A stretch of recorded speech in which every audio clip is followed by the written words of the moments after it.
కొత్తనాడు రాజునే మాది చింతామణిలోపు చిక్కబల్లాపురం district నడుంపల్లె. First 4 ఏళ్ళ ఇంకా నేను కొత్తిమీర వండుతా ఉన్నాను.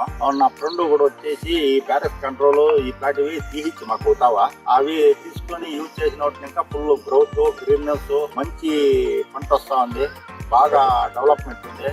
దాన్ని ఇంకా మేము 4 ఏళ్ళ నుంచి ఇదే యూజ్ చేస్తా ఉన్నాము. ఎండాకాలానికి, వానకాలానికి మంచి రిజల్ట్ వస్తాం. మీరు కొత్తిమీర మాత్రమే యూజ్ చేస్తారు, అన్ని పంటలకు యూజ్ చేస్తారన్న? టమాటాకి, క్యారెట్ కి, బీట్రూట్ కి అన్నిటికీ యూజ్ చేస్తాం. మళ్ళా మీ ఫ్రెండ్లకి చెప్తారు? మాకు తెలిసిన వాళ్ళకి అందరికి, మా ఫ్రెండ్స్ కి సర్కాల్ అంతా రికమెండ్ చేస్తా ఉన్నాం, యూజ్ చేస్తా ఉన్నారు. Okay, thank you.